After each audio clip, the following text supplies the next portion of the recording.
السلام علیکم لسنرز، آج جو میں ناول ریڈ کرنے جا رہی ہوں وہ ہے زرد موسم، جو کہ تحریر ہے راحت جبین کی۔ چلیے شروع کرتے ہیں اس کی قسط نمبر 17۔ ناشتہ وغیرہ کر کے اس کی دانست میں جب ایمن سو گئی تب جوجو نے ناشتہ کیا۔ پڑھائی کرنے کمرے میں آئی تو مومو یونیفارم سمیت اپنے بستر پر دراز تھی۔ تمہیں کیا ہوا ہے؟ جوجو ماں کے ہاتھوں اس کی ہونے والی تواضع سے بے خبر تھی، سو پوچھا۔ مجھے کیا ہونا ہے؟ وولٹا اسی سے پوچھنے لگی۔ تبھی جوجو سمجھ کر مسکرائی۔ ممی نے کالج جانے سے منع کر دیا ہوگا۔ ہاں، ان کا بس چلے تو ہمیں کسی ڈربے میں بند کر کے تالا لگا دیں۔ مومو اٹھ کر بیٹھ گئی تھی۔ تو ٹھیک ہے نا، کالج جا کر تم نے کرنا بھی کیا ہے؟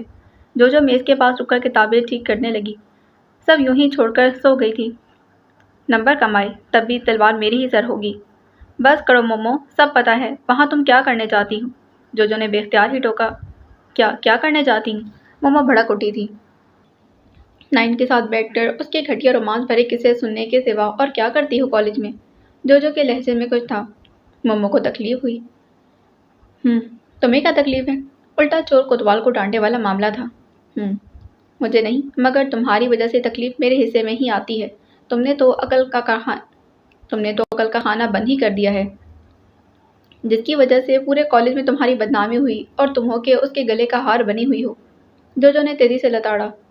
چھوٹی ہو، چھوٹی بن کر رہو، اور مخا نصیحت بیوی بننے کی ضرورت نہیں ہے۔ مجھے تو ضرورت نہیں، مگر ممی پر اعتراض کرنے سے پہلے اپنے گریبان میں جھانکو، آخر وہ تمہارے ساتھ ایسا برا بھی نہیں کرتی۔ میں بھی تو ہوں۔ اور وہ مہارانی مومل ماں سے اچھی خاصی بدگمان تھی، صرف اس لیے کہ میں نے کبھی بلا وجہ ان کے خلاف جانے کی کوشش نہیں کی، اور تمہیں بچپن میں جس کام سے ممی منع کرے وہی کرنا ہے، خواہ چپ چپا کر ہی کیوں نہ کرنا پڑے۔ اس معاملے میں تمہاری اور ایمن کی فطرت ایک ہی ہے۔ تم لوگوں کی بھلائی کے لیے لگائی جانے والی حد تم دونوں کو جبر لگتی ہے۔ موموز کے سامنے خاموش نہیں رہتی تھی۔ یاد ہے جب ممی ہمیں ممانیوں کے کمرے میں جانے سے روکتی تھی تو تم جان بوجھ کر ان کے کمرے میں جاتی تھی، اور جس چیز کو ممانی ہاتھ لگانے سے منع کرتی تم وہ توڑ دیا کرتی تھی۔ مومل جذبوز ہو کر بولی۔ اپنی ہی 1.5 انچ کی مسجد بنا کر بیٹھی رہا کرو، گھر میں کیا ہو رہا ہے کیا نہیں کسی بات کی خبر نہیں۔ وہ پھر سے کتابیں ٹھیک کرنے لگی۔ اب ایمن کو جا کر پوچھ لینا کیا ہوا ہے۔ بے ہوش پڑی تھی۔ بابر بھائی نے کھڑکی سے کود کر دروازہ کھولا تھا۔ نئے ڈرامے کرنے کا شوق ہے اسے۔ مومل نے ناک چڑھائی۔ تم دونوں کی فطرت ایک ہی ہے، مومل نے کھا جانے والی نظروں سے اسے دیکھا تھا۔ جو مکمل طور پر کتابوں میں گم ہو چکی تھی۔ زندگی میں ابھی میرے ساتھ اور کیا کچھ ہونا باقی ہے، اور روز کچھ نیا اور حیران کر دینے والا، بے یقین اور دکھ بھرا۔ مجھے لگتا ہے اللہ نے مجھے تخلیق کرتے وقت میرے اندر محرومی لکھی، رشتوں سے، محبت سے، مان، یقین اور اعتبار سے محرومی۔ پہلے ماں جیسے معتبر رشتے سے محروم کیا۔ جب ابھی شعور نے اس رشتے کی اہمیت اور ضرورت کو محسوس کرنا بھی نہ سیکھا تھا تو کہ ان کی گود میں سر رکھ کر سونا سیکھا تھا، وہ بھی چلی گئی۔ نانا نانی دادا دادی جیسے رشتے تو دیکھے ہی نہ تھے۔ ایک کندھا تھا جس پر سوار ہو کر خود کو فاتح سمجھتی تھی، ان کے سینے پر سر رکھ کر بھول ہی جاتی کہ ماں نام کی بھی کوئی، کہ ماں کی شکل میں دونوں رشتوں کی کمی پوری ہو رہی تھی۔ نصیب نے انہیں بھی دور بھجوا دیا۔ مجھے لگتا ہے کہ میں اکیلی ہوں، گھنی تاریکی ہے جو مجھے دھیرے دھیرے نگل رہی ہے۔ میرا وجود اس تاریکی میں گم ہوتا جا رہا ہے۔ بابر بھائی مگر اندھیرے میں جگنو طاہر کی شکل میں جگمگایا تھا۔ اس جگنو کو مٹھی میں سنبھالے میں روشنیوں کی طرف میں نکل گئی تھی۔ پاگل تھی نا، یہ بھی نہ سوچا کہ جس کے نصیب پکی سیاہی سے لکھے گئے ہوں، انہیں روشنیوں کے سفر سے کیا حاصل۔ عفان کی محبت آندھیوں میں ٹمٹماتا دیا تھی، اس دیے کی اوقات ہی کیا، جیسے شوق کے پھک سے بجھا گئی۔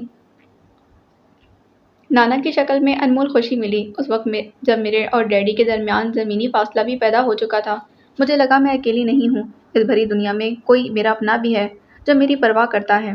میں تو طاہر اور نانا کی محبتوں میں زندگی بسر کرنے کا سلیقہ سیکھ رہی تھی۔ نانا اگر مجھے زمانے سے آگاہ کرتے تھے تو طاہر کی محبت بند آنگن میں پھول ہی پھول کھلاتی تھی۔ کسی نے دیکھی ہے ایسی بے لوث اور بے غرض محبت؟ اندیشے تھے مگر زندگی کا لطف آنے لگا تھا۔ میں سوچتی تھی اس بے لوث چاہت کو، لیکن اب کیا ہوگا؟ میں ایمن وقار الحسن، خالی ہاتھ خالی دل، ایک بار پھر پانے اور کھونے کی اذیت میرے حصے میں اور کتنی بار آئے گی؟ مجھے لگتا ہے کہ میں راستہ بھٹک گئی ہوں، کہاں جاؤں کچھ سمجھ نہیں آتا۔ لمبی لمبی گھاس نے میرے وجود کو میرے وجود کے اندر تعفن اور باس نے گلنے کا عمل شروع کر دیا ہے۔ سوچتی ہوں ایمن وقار حسن اب کیا کرے گی، ایمی اب کہاں جائے گی۔ نہ کوئی رازداں تھا نہ ہمراز جس کے سامنے دل کا بوجھ ہلکا کرتی۔ رات ڈھلتی جاتی اور راکھ سیاہ کرتی رہتی۔ آخر کسی کو تو دل کا حال سنانا ہی تھا۔ وہ ڈائری کی بے جان اور راکھ ہی ٹھہرے۔ ان کی ڈیٹ شیٹ آ گئی تھی۔ جنہیں کیریئر بنانا تھا وہ تو دن رات کا فرق مٹائے کتابوں میں گم تھے۔ کھانے پینے کا ہوش بھی نہ تھا، بس پوزیشن لینی ہے یہی گول اس کے سامنے تھا۔ بابر سے کچھ نہ کچھ سمجھنے بیٹھ جاتی، پر مومو بھی رہی تھی مگر جو ذرا ریلیکس ہونے کے لیے رسالہ کھولتی تو پھر سارا وقت ریلیکس ہونے میں ہی لگا دیتی۔ اور ایک وہ تھی ایمن وقار الحسن جسے خبر ہی نہ تھی۔ وہ بیٹھی اپنی ہی ذہنی اور جذباتی الجھنوں میں گرفتار مستقبل کے رستے کھوٹے کر رہی تھی۔ اوائل مئی کے گرم ترین طویل دن تھے۔ نیم تاریک راہداری میں پڑا فون خواہ ہی شور مچا رہا تھا۔ نہ جانے گونگے کالر کس کی آواز کے منتظر تھے۔ جو کھا جانے والی نظروں سے مومو کو گھورتی رہی۔ اس دن بھی جب باہر آسمان دھوپ برساتا تھا، سب اپنے اپنے کمروں کی ٹھنڈک آمیز ماحول میں اپنی مصروفیات میں مگن تھے۔ فون کی گھنٹیاں بار بار بجنے لگیں۔ اندر کتاب پر سر رکھ کے اونگتی مہرالنساء کے قدموں کی چاپ 2-3 بار ابھری تھی۔ چوتھی بار انہوں نے شاید فون کا پلگ ہی نکال دیا تھا۔ اپنے کمرے میں لے گئی۔ مومو نے دوبارہ کتاب پر سر رکھ لیا۔ ایگزامز گرمیوں میں نہیں ہونے چاہیے، نیند بھی آتی ہے۔ کتنی بار کہا ہے کہ رانگ نمبر پر بات مت کیا کرو۔ جو نے اس کی بات پر تبصرہ کرنے کے لیے سر اٹھایا تھا۔ مومو نے کتاب بند کر دی۔ اس کا ارادہ تھا کہ تھوڑی نیند لے لے، فریش ہو کر پڑھے گی تو صحیح پڑھا جائے گا۔ روز روز تماشا لگانا ہوتا ہے۔ تمہیں شوق ہے فون پر لمبی لمبی گپیں ہانکنے کا؟ نہیں، میں سدرا ہوں، میں یہ ہوں، میں یونیورسٹی کی اسٹوڈنٹ ہوں، آنرز کر رہی ہوں۔ جو نے نقل اتاری۔ پھر ایک آنکھ دبا کر بولی، it's just for fun baby.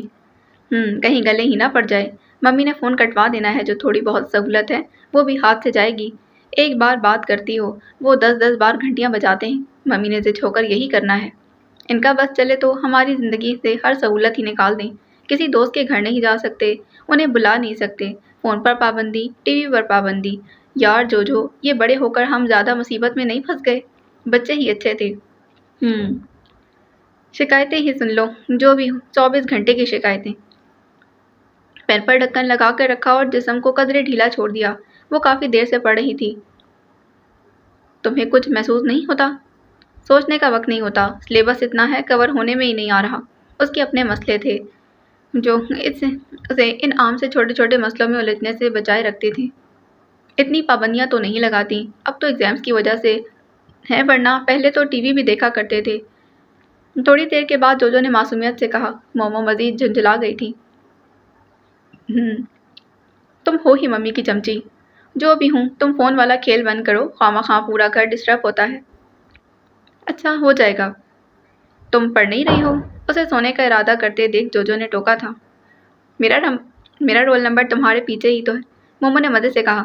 تمہیں ایک لفظ نہیں دکھاؤں گی، جو نے دھمکی دی۔ اچھا، مومو نے دوبارہ کہہ کر تکیے میں سر دے لیا۔ جو محض اسے گھور کر رہ گئی، پھر جھنجھلا کر اٹھ گئی۔ بھوک لگ رہی تھی۔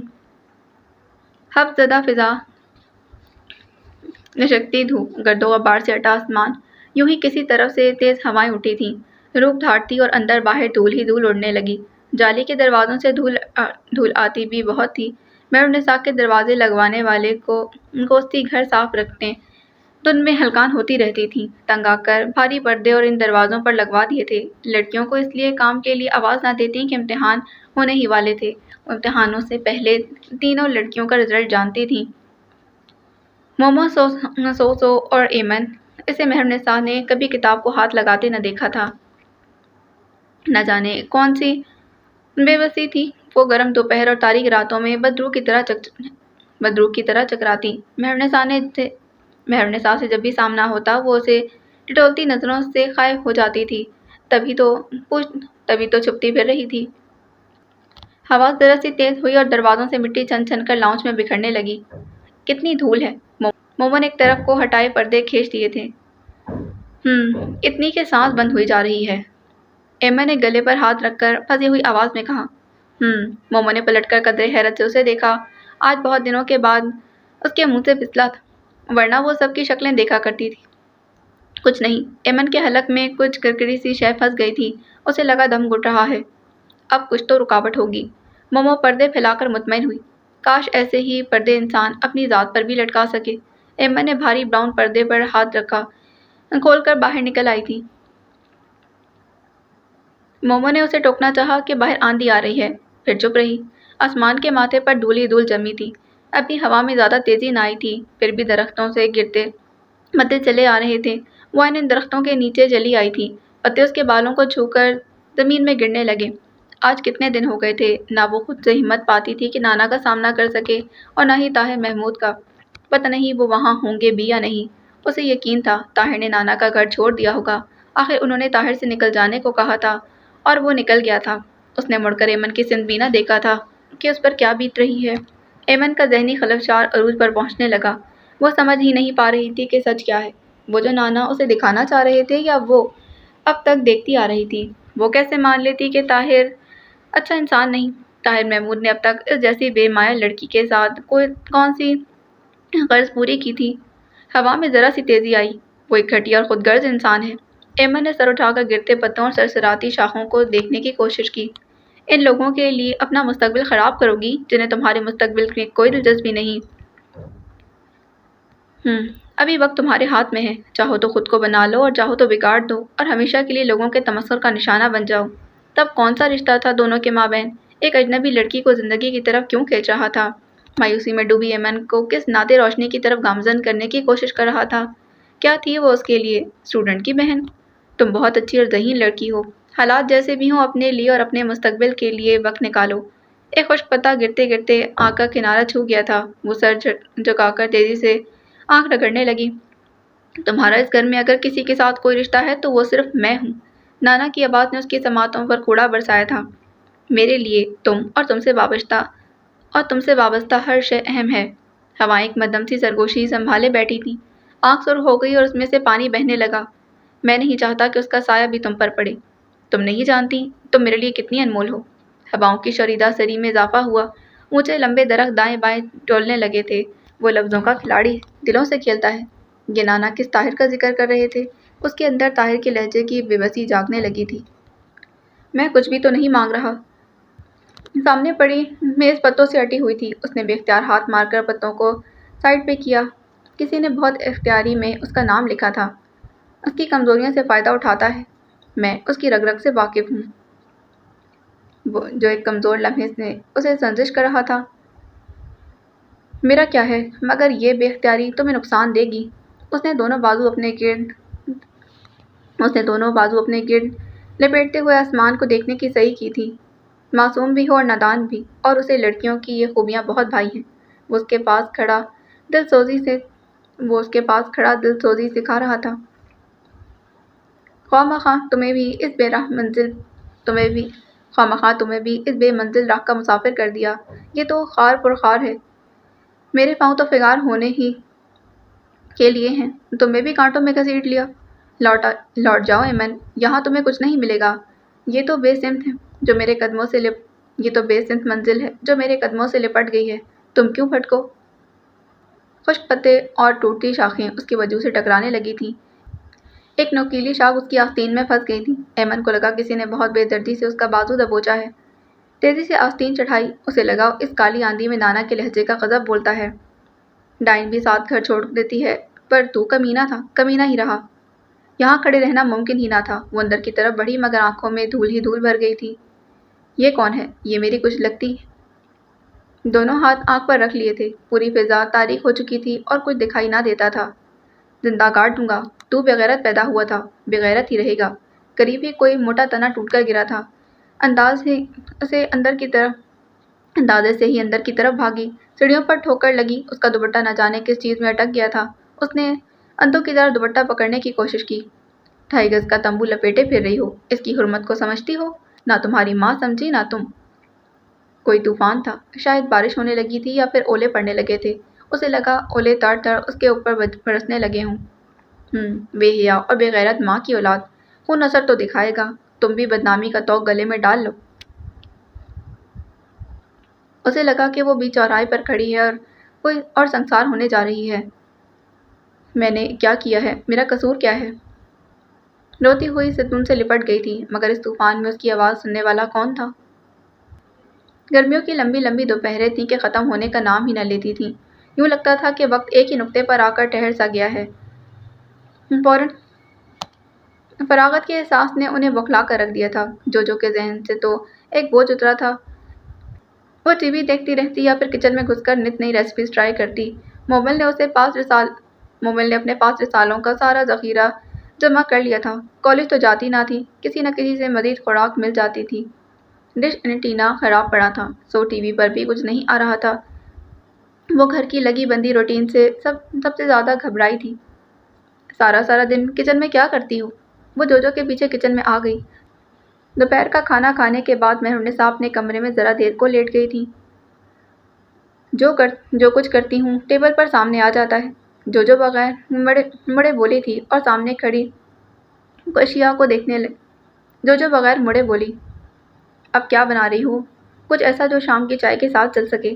وہ ڈبل روٹی کے سلائس نکال کر چورا کرنے لگی، پھر مومل کو یوں ہی کھڑا دیکھ کر کہنے لگی، یہ چیز ہی کدوکش کر دو۔ کاہے کو اتنی محنت کرتی ہو لڑکی؟ کون سے میڈل پانے ہیں؟ اس نے کچھ کاہلی سے چیز کو اٹھایا تھا۔ میں کون سا کھانے پکانے کے مقابلے میں حصہ لے رہی ہوں؟ اپنے گھر والوں کے لیے کرتی ہوں۔ شاباش، ایسی باتوں سے تو ممی خاصی خوش ہوتی ہیں۔ سگر بیٹی اور بعد میں سگر بیوی ثابت ہوگی۔ پتہ نہیں تم طنز کر رہی ہو یا تعریف۔ بہرحال شکریہ، جو نے میدے میں چکن کیوب مکس کرتے ہوئے کہا۔ اس کے ساتھ چیز بال بنا کر وہ باہر نکل آئی تھی۔ برآمدے میں رک کر اس نے ملتاز کے درخت کے پاس ایمن کو دیکھا۔ پتہ نہیں اس لڑکی کے قدموں میں کون سی بے چینی لپٹی ہے، بدروح کی طرح یہاں سے وہاں چکر لگاتی رہتی ہے۔ کچھ جلا کر سوچتے ہوئے وہ بابر کے کمرے میں آ گئی تھی۔ وہ نہا کر سونے کی تیاری کر رہا تھا۔ خیریت، آج آپ گھر پر نظر آ رہے ہیں۔ اب میرے گھر پر آنے پر بھی پابندی عائد کر دو گی؟ یہ پابندی آپ کی اپنی لگائی ہوئی ہے، دن کی روشنی میں تو آپ کبھی نظر ہی نہیں آئے۔ میز پر رکھی کتابیں چھیڑنے لگی۔ ظاہر ہے وہاں اس کے مطلب کی کوئی چیز بھی نہیں تھی۔ کیریئر بنانے کے لیے جان مارنا پڑتی ہے کاکی۔ اب میرے پاس آرام کے لیے صرف 1 گھنٹہ ہے۔ بیڈ پر نیم دراز ہوتے ہوئے بابر نے گویا اس کے آنے کا مقصد پوچھا۔ میں گھر میں بہت بور ہوتی، کسی سلائی اسکول میں داخلہ لے لو۔ اوفو، مجھ سے نہیں ہوتے یہ درجنوں والے کام۔ میں تو اس لیے کہہ رہا تھا کہ میٹرک کے بعد عام طور پر لڑکیاں یہی کچھ سیکھتی ہیں۔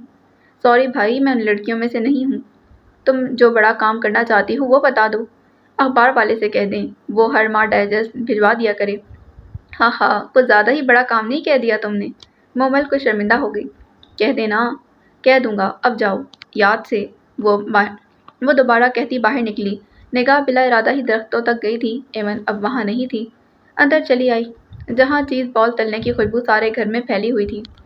ایمی، جو دروازہ کھول کر اندر آئی تھی، وہ جو آنکھوں پر بازو رکھے چت لیٹی تھی، بازو ہٹا کر دیکھنے لگی۔ باہر بہت شام ہو گئی ہے۔ اس نے آگے بڑھ کر پردہ کھینچ دیا تھا۔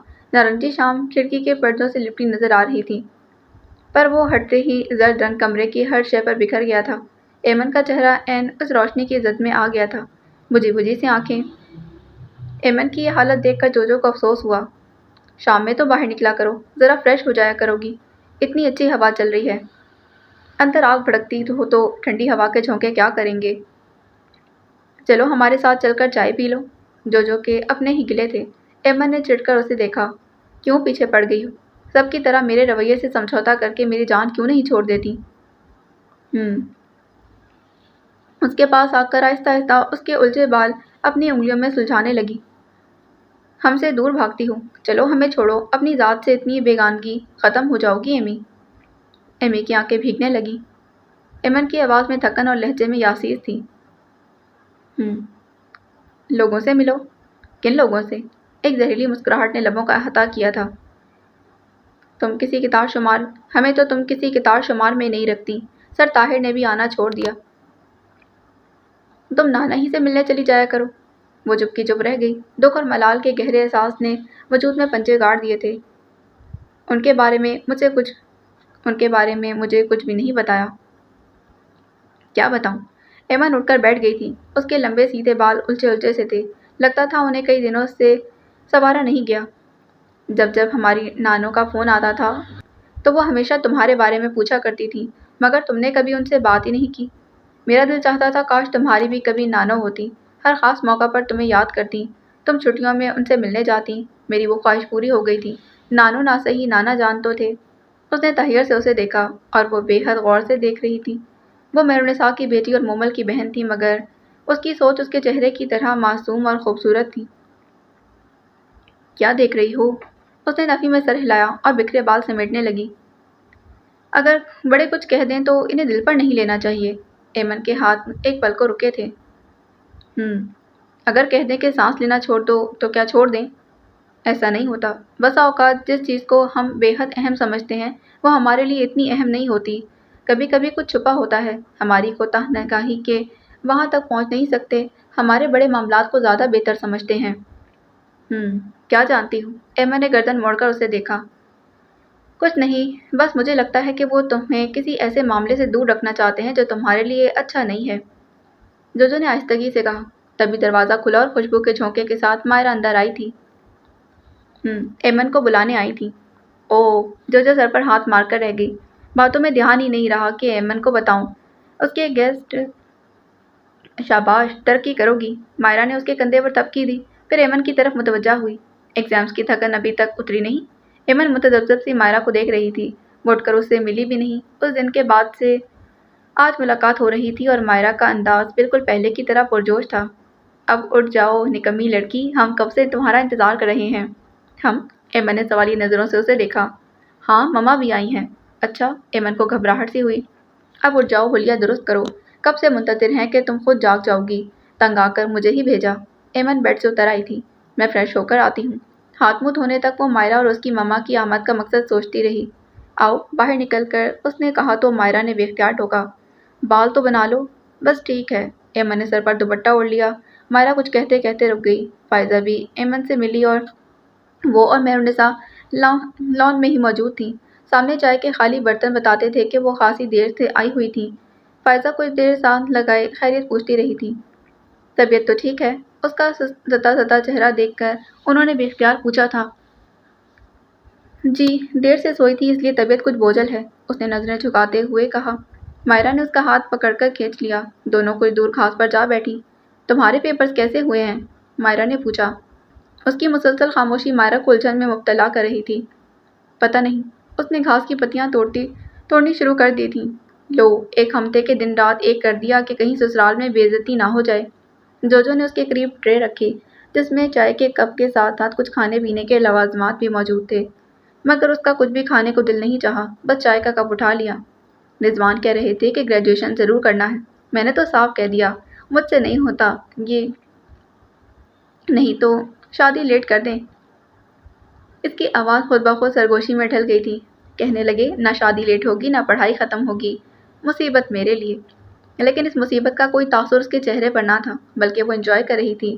ایسا لائف پارٹنر ہر لحاظ سے فخر کر سکتی تھی، جو اس کا خیال رکھتا تھا، اسے اپنے ہونے کا احساس دلاتا۔ ایمن پھر مائرہ کا کھلا کھلا ہر قسم کا ابہام اور اوہام سے پاک چہرہ دیکھا۔ سنو، عفان نے بعد میں فون کیا؟ مائرہ نے اچانک پوچھا۔ چائے کا گرم گھونٹ اس کے ہونٹ جلا گیا تھا۔ کپ ٹرے میں رکھتے اس نے نفی میں سر ہلا دیا۔ عرصے میں فون تو ایک طرف، اس نے تو کوئی میسج بھی نہیں کیا۔ مصروف بھی تو بہت ہے، مائرہ نے گویا تسلی دی تھی، پھر موضوع بدل دیا۔ ممی نے تمہارے لیے کچھ بنایا ہے۔ کیا؟ اتنی بے خبری بھی اچھی نہیں ایمی، دیکھو کپڑے ایک جیسے بنوائیں گے، خاص طور پر ویڈنگ ڈریس۔ ایمن نے وحشت زدہ ہو کر فائزہ کی طرف دیکھا۔ ایک دم سے اسے مائرہ کی آواز آنا بند ہو گئی تھی۔ وہ صرف اسے ہی دیکھ رہی تھیں۔ اس کی جگہ مہرالنساء اور فائزہ کی آوازوں نے لے لی تھی، وہ بھی یہی بات کر رہی تھیں۔ فلاں چیز، فلاں برتن، ڈریس، ویڈنگ ڈریس۔ ایمن ایک دم کھڑی ہو گئی۔ کیا ہوا؟ مائرہ نے سر اٹھا کر اسے دیکھا۔ میں پانی پی کر آتی ہوں، اس نے پھنسی وسی آواز میں کہا اور تیزی سے اوپر کی طرف بڑھ گئی تھی۔ خود کو کمپوز کرنے اور واپس آنے میں اسے خاصی دیر لگی۔ فائزہ اور مما جانے کو تیار بیٹھی تھیں۔ مائرہ ذرا ناراضی سے ملی تھی۔ اب کسی کی بھی پرواہ نہیں رہی، اس نے جاتے جاتے شکوہ کیا تھا۔ کاش نائن کے گھر فون ہوتا۔ بدقسمتی سے مومل نے اپنی سوچ کا اظہار باواز بلند کر دیا تھا۔ جو لٹھی پڑی۔ تمہیں سمجھ میں نہیں آتا اس گھٹیا اور لوز کریکٹر لڑکی میں تمہیں کیا نظر آتا ہے؟ لوز کریکٹر کیوں کہتی ہو؟ جو لڑکی لڑکوں کے ساتھ دوستیاں پالتی اور دوسروں کے سامنے فخر سے ان کا ذکر کرتی ہو، اس کے کریکٹر کو کیا نام دیا جائے گا؟ کالج کی کوئی لڑکی اسے دوستی نہیں کرنا چاہتی، اور ایک میری بہن ہے جو اس کے نام کی مالا جپتی ہے۔ بار بار کی بے عزتی سے بھی اگر تم نے سبق نہیں سیکھا تو نہ جانے کب سیکھو گی۔ مومل تو ایک جملہ کہہ کر پچھتائی تھی، لیکن جو کچھ جو کہہ رہی تھی کچھ زیادہ غلط بھی نہ تھا، اس لیے چپ ہو کر میز کی سطح کو رگڑتی رہی، پھر آہستگی سے گویا ہوئی۔ وہ ہمارے ساتھ تو مخلص ہی رہی ہے۔ شروع میں جب ہمیں کوئی بھی نہیں جانتا تھا تو اس نے ہماری کلاسز ڈھونڈنے میں کتنی مدد کی تھی۔ کوئی اتنا بڑا احسان بھی نہیں کیا تھا کہ اتر نہ سکے۔ وہ نہ ہوتی کوئی اور ہوتا، کوئی بھی نہ ہوتا، تب بھی ہم اس مرحلے پر پہنچ ہی جاتے۔ یوں بھی جو احسان تم اس پر کر چکی ہو، خود بدنامی مول لے کر اسے بچانے والا، اب نہ ان کا تم کوئی ادھار بھی نہیں رکھتی۔ اس کا لہجہ گہرا طنز لیے ہوئے تھا۔ غلطی ہو گئی اماں جی، اب میری یہ غلطی بخش دی جائے گی یا نہیں؟ زچ ہو کر مومو نے دونوں ہاتھ جوڑ دیے تھے۔ اگر تمہیں اپنی غلطی کا احساس ہوتا میں بھول بھی جاتی۔ مجھے لگتا ہے کہ تم میری نہیں ایمن کی سگی بہن ہو، مجھ سے زیادہ بہتر طریقے سے اسے بات کر لیتی ہو، صرف اس لیے کہ جب دیکھو تم دونوں کسی نہ کسی بحث میں الجھی رہتی ہو۔ مہرنسا اندر آئی تھی۔ چولہے پر دودھ رکھا ہے، دیکھ لینا، انہوں نے مومو سے کہا۔ تبھی شبو ہاتھ میں ڈائجسٹ لیے ہوئے آ گئی تھی، جو ان کی نئی نوکرانی تھی۔ باجی جی، یہ اخبار والا دے کر گیا ہے۔ اوہ، آ گیا؟ اسے قبل کے موموز کے ہاتھ سے لیتی مہرنسا نے ڈائجسٹ جھپٹ کر دیکھا، پھر کھا جانے والی نظروں سے مومو کو دیکھا۔ یہ کیا ہے؟ ڈائجسٹ ہے۔ مومو کوفت کا شکار ہوئی۔ ایک اور لیکچر۔ میں نے تمہیں منع کیا تھا ایسی واہیات چیزیں مت پڑھا کرو۔ ممی، اس میں واہیات کیا ہے؟ مومو نے احتجاج کیا۔ مومو، مجھ سے بحث مت کیا کرو۔ ہاں، آپ تو چاہتی ہیں ہم اپنی زبان کاٹ کر رکھ دیں، گونگے بہروں کی طرح رہیں، صرف جو کہیں اس پر عمل کرتے رہیں۔ یہ دیکھ رہی ہو تم؟ مہرنسا نے جو کو اشارہ کیا۔ پھر کہتی ہو ماں ساری پابندیاں لگاتی ہے۔ یہ کچھ سیکھتی ہو ان 2 ٹکے کی کتابوں سے؟ ممی، آج کل فارغ ہے تو جو نے ڈرتے ڈرتے مومو کی وکالت کرنا چاہی۔ اس معاملے میں ممی بیجا سختی سے کام لے رہی ہیں، اور جتنا وہ سختی سے کام لیتی تھی مومو پر الٹا ہی اثر ہوتا تھا۔ کیا فارغ ہے، کچھ سلائی کڑھائی سیکھے، گھر سنبھالے، یا عاشق اور معشوق کے چکر میں دماغ خراب کرنا ضروری ہے؟ پہلے نت نئے گل کھلاتی پھر رہی ہے، راتوں کی نیند اڑ گئی ہے، دن گزرتے ہیں، یہ بھی اس کے نقش قدم پر چل نکلی ہے۔ چاندنی راتوں میں جاگنا، کتابوں میں سر دیکھ کر شریف لڑکیوں کے چالے نہیں ہوتے۔ ایک ورق نہ دیکھوں میں تمہارے پاس، ورنہ کھال کھینچ لوں گی۔ انہوں نے پرزے کر کے ڈائجسٹ اس کے پاس پھینکا اور چلی گئی تھی۔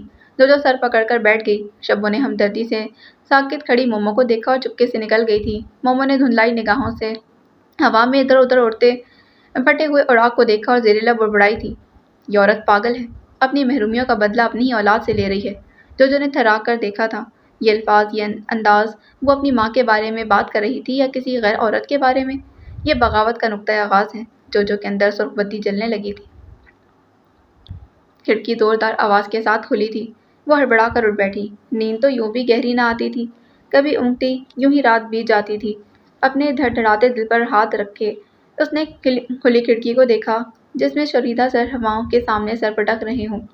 سیاہ بادل گرج کر رات کی ہیبت ناکی میں اضافہ کر رہے تھے۔ اس نے چاہا کہ اٹھ کر کھڑکی بند کر دے، مگر وجود پر عجیب سا لرزہ طاری ہو گیا۔ لمبے درخت جب ہوا کو چھوتے تو لگتا کہ ان کی ٹنڈومنٹ شاخیں کمرے کے اندر تک آ جائیں گی۔ اس نے دونوں ہاتھوں میں چادر دبوچ کر گھٹنے سمیٹ لیے تھے۔ سیاہ بادل چمکتے گرجتے پانی برسا کر کسی اور دیس سدھار گئے تھے۔ ماحول میں دھیرے دھیرے خاموشی چھا گئی۔ اس نے گھٹنوں میں سر اٹھا لیا۔ نہ جانے کتنا وقت گزر گیا تھا۔ اس نے دانستہ باہر دیکھنے سے گریز کیا تھا، پھر کروٹ بدل لی۔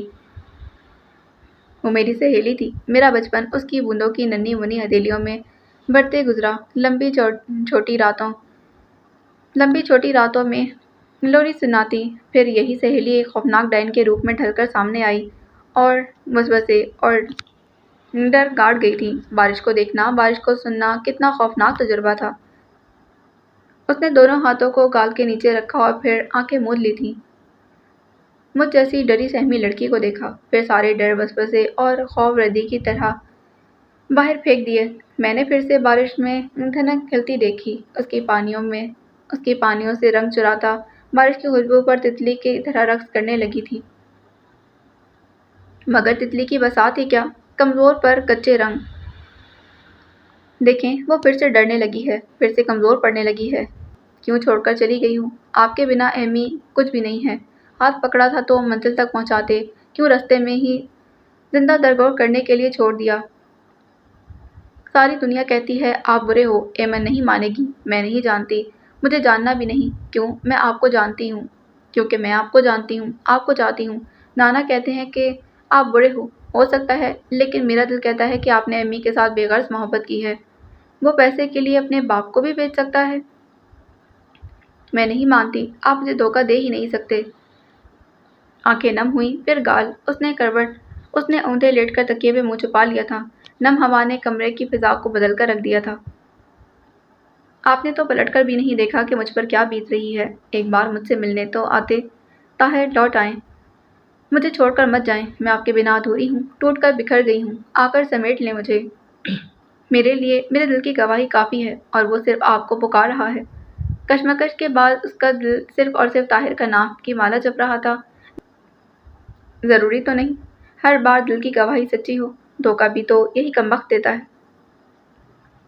وہ کچھ دیر جوجو کو دیکھتی رہی جو مالی کے ساتھ کیاریاں بنوا رہی تھی۔ مناسب قامت، جریدہ بدن، سادہ سی چوٹی بنا رکھی تھی، دوپٹہ ایک کندھے سے گزار کر سائڈ پر سے باندھا ہوا تھا۔ جوجو اور بابر ایسی اولاد تھے کہ مہرنسا جب بھی دیکھتی دل میں سکون اور طمانینت ہی آتا تھا۔ فخر ہوتا انہیں اپنی اولاد کہتے ہوئے۔ دونوں نے کبھی ان سے بحث نہیں کی تھی، وہ جو کچھ بھی کہتی وہ چپ چاپ مان لیتے۔ ان کی کوشش ہوتی ماں کو خوش رکھیں، وہ برا بھلا کہتی، ڈانٹ دیتی، وہ خاموش ہو جاتے۔ واپس آتی تو محسوس بھی نہ ہوتا انہوں نے کچھ کہا ہے۔ اپنی انہی اچھی عادت کی وجہ سے وہ اسے رعایت بھی دیتی تھیں۔ جوجو آ کر کھانا کھا لو، انہوں نے پکارا تو جوجو نے پلٹ کر انہیں دیکھا۔ آ رہی ہوں۔ اس کا ارادہ تھوڑا کام اور کرنے کا تھا، مگر مہرنسا کو اپنا منتظر دیکھا تو کھرپی رکھ کر چلی آئی تھی۔ مالی کس لیے ہے؟ سارے کپڑے خراب کر لیے۔ جوجو کے قریب آنے پر انہوں نے کہا تھا، کوئی بات نہیں، ابھی دھل جائیں گے، تھوڑی ایکسرسائز ہو جاتی ہے۔ وہ لاپرواہی سے بولی، ورنہ گھر بیٹھ کر تو بندہ موٹا ہی ہو جائے، تھوڑی عقل اس کو بھی دے دو۔ لاؤنج میں مومو کو ٹی وی دیکھتے پایا مہرنسا نے کہا اور کچن میں چلی گئیں۔ مومو نے ریموٹ رکھ کر کھا جانے والی نظروں سے جوجو کو دیکھا تھا۔ بس ہو گئی خوش؟ میں نے کیا کہا ہے؟ جوجو نے حیران ہو کر بہن کو دیکھا۔ سب جانتی ہوں، سارا دن ممی کے آگے پیچھے پھرتی ہو، چاولوس کہیں کی۔ جوجو نے وہاں سے ہٹ جانا ہی مناسب سمجھا۔ مومو یوں بھی ڈائجسٹ والے واقعے کے بعد سے خاموش ہی رہتی تھی۔ کپڑے بدل کر آئی تو مہرنسا کھانا لگا چکی تھیں۔ کھانے کے دوران ہی ایمی کے سسرالی باقاعدہ تاریخ لینے آنا چاہتے تھے۔ مہرنسا نے انہیں جمعے والے دن انوائٹ کر لیا تھا۔ ایمن کہاں ہے؟ ریسیور رکھ کر مہرنسا نے پوچھا۔ اپنے کمرے میں۔ بہت دن ہو گئے ہم لوگوں کے ساتھ کھانا کھانا چھوڑ رکھا تھا۔ موڈ ہوتا تو کھا لیتی، ورنہ یوں ہی پڑی رہتی۔ کیا ہوا ممی؟ جوجو نے قدرے بےتابی سے پوچھا۔ سنگن تو مل گئی ہوگی۔ وہ تفصیل سننے کو بےتاب تھی۔ مہرنسا نے مختصراً بتایا۔ زبردست، خوب مزہ رہے گا۔ میز کے نیچے سے جوجو نے مومو کا ہاتھ دبایا۔ اس نے بیزاری سے ہاتھ چٹک دیا۔ مہرنسا نے جوجو کے چہرے پر جوش اور مومو کی بیزاری کو بغور دیکھا اور سوچا، ایک بار ایمن کو رخصت کر لوں، پھر مومو کے بارے میں بھی سوچتی ہوں۔ اب یہ ماتم اور خود ساختہ گوشہ نشینی ختم کرو۔ مہرنسا کے چڑخارے لیتے لہجے پر ایمن نے سر اٹھا کر انہیں دیکھا۔ آپ کو کوئی تکلیف ہے؟ مجھے تو نہیں، ہو سکتا ہے تمہارے سسرال والوں کو ہو۔ وہ مسکرائیں۔ آپ کو اس کی فکر کرنے کی ضرورت نہیں۔ ایمن کا لہجہ سرد تھا۔ مجھے ہی تو ہے۔ وہ سامنے کرسی پر جا بیٹھی۔ ایمن کو کوفت ہوئی، آخر وہ اس کے کمرے میں آئی کیوں تھی؟ اپنی غلطی پر پچھتاوا اچھی بات ہے، مگر پچھتاوا حد سے بڑھ جائے تو دوسروں کی نظروں میں آ جاتا ہے۔ کون سی غلطی؟ ایمن کا سر لہجہ سلگ اٹھا۔ تم مجھ سے بہتر جانتی ہو۔ ان کی گہری نگاہیں مسکراتے لب ایمن کو تاؤ دلا رہے تھے۔ پہیلیوں میں بات مت کریں۔ سوچا شاید میری بیٹی میں سچ سننے کی تاب نہ ہو۔ خاموشی سے انہیں دیکھنے لگی، مگر اس کے بگڑے تیور مہرنسا دیکھ رہی تھیں اور مزے بھی لے رہی تھیں۔ انہوں نے ایک ہاتھ اٹھا کر رسانیت سے کہا، میں جانتی ہوں تم میرے بارے میں کچھ اچھے جذبات نہیں رکھتی ہو، کچھ ادھر بھی یہی معاملہ ہے۔ جس طرح میرا شوہر چھین کر مجھے اس کی زندگی سے بے دخل کیا ہے نا تمہاری ماں نے۔ کچھ کہنا چاہا، مگر مہرنسا نے بولنے نہیں دیا، بلکہ چپ رہنے کا اشارہ کرتے ہوئے بات جاری رکھی تھی۔ ذلت بھری زندگی میں نے اپنے بھابھیوں کے ساتھ گزاری ہے ایمن، تم تصور بھی نہیں کر سکتی۔ عورت جو شوہر کے ہوتے ہوئے بھی بیوہ کسی زندگی گزارے، اور میری بچیاں باپ کے ہوتے ہوئے بھی ہر طرح اپنی ہر ضرورت کے لیے ماموں کی شکل دیکھیں۔ اگر میری بے رنگ زندگی میں مجرم تمہاری ماں تھی تو بچیوں سے باپ چھیننے والی تم، ان کے معصوم بچپن کے خواب ان ما- ان کے معصوم بچپن کے خوبصورت سال یوں ہی ضائع گئے۔ تم نے وقار الحسن کے پیروں میں بیڑیاں ڈال دی تھیں۔ میرے حصے کی محبت تمہاری ماں نے چھینی تو میری اولاد کی محبت تم بٹورتی رہی۔ میں چاہوں تب میں کچھ تب میں کچھ نہیں بھول سکتی۔ مجھے اعتراف ہے میرے اور تمہارے ماں بہن کبھی ماں بیٹی کا رشتہ استوار نہیں ہو سکتا۔ صرف ایک ہی رشتہ پنپ سکتا ہے اور وہ ہے نفرت کا۔ میں تم سے مخلص نہیں رہی اور نہ تم مجھ سے، لیکن اب انہوں نے ایک گہری سانس بھری۔ تمہیں رخصت کرنے کا وقت آ گیا ہے تو میرا مخلصانہ مشورہ ہے کہ اپنے ماضی کی بھنک بھی سسرال والوں کو نہ پڑنے دینا۔ اچھے لوگ ہیں، بہت شریف اور روشن خیال، لیکن ظاہر ہے کہ اپنے گھر کی بہو کا انتخاب کرتے ہوئے چاہتے ہیں کہ باکردار لڑکی کا انتخاب کیا جائے۔ ایمن کا چہرہ بہت تیزی سے سرخ ہوا۔ وہ ان کی نسل کی امین ہوتی تھی۔ میں مانتی ہوں کچی عمر میں ایسی غلطیاں ہو جاتی ہیں۔ اگرچہ ہم آئے ایسا کہتے ہوئے ان کے لہجے میں فخر سمو گیا تھا۔ مومو اور جوجو بھی تمہارے سامنے ہی ہیں۔ بہرحال اس عمر میں چھوٹے موٹے افیئر سننے میں تو آ ہی جاتے ہیں۔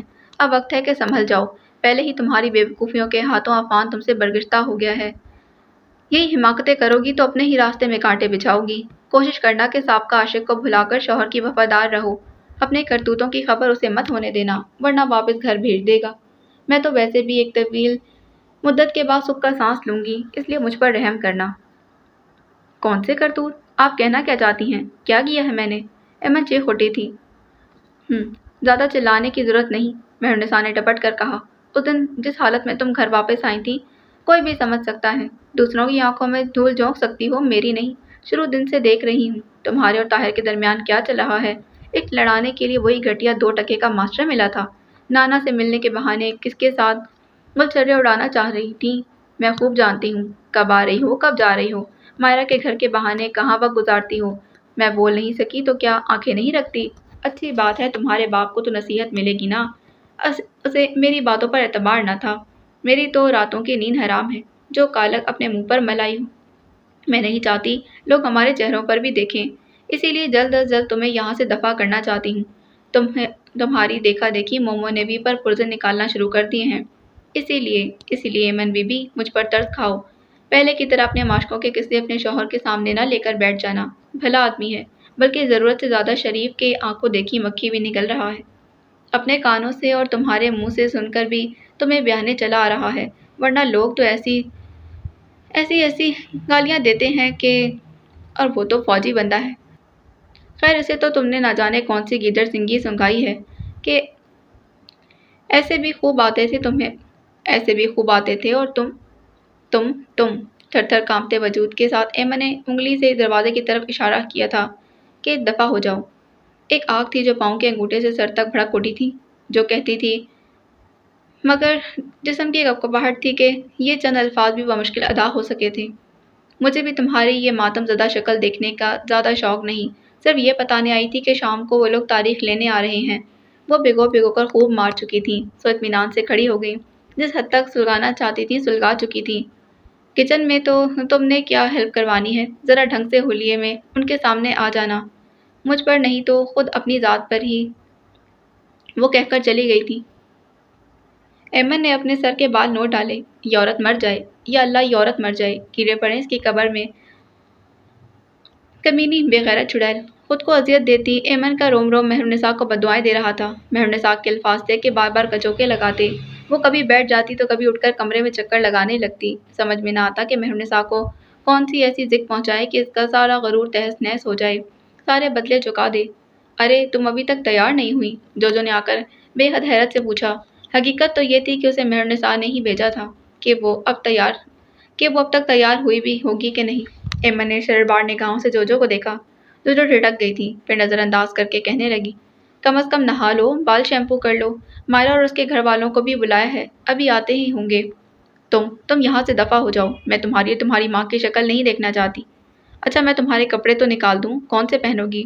اس کے رویے سے الجھن محسوس کرتے جوجو الماری کی طرف بڑھ گئی۔ کفن سلوا لاؤ، خوشی خوشی پہن لوں گی۔ یہ ٹھیک ہے، جوجو نے بہت سے سوٹ دیکھنے کے بعد ایک نکال لیا تھا۔ ایمن تب بھی کچھ نہ بولی۔ اگر پسند نہیں تو کوئی اور نکال دوں؟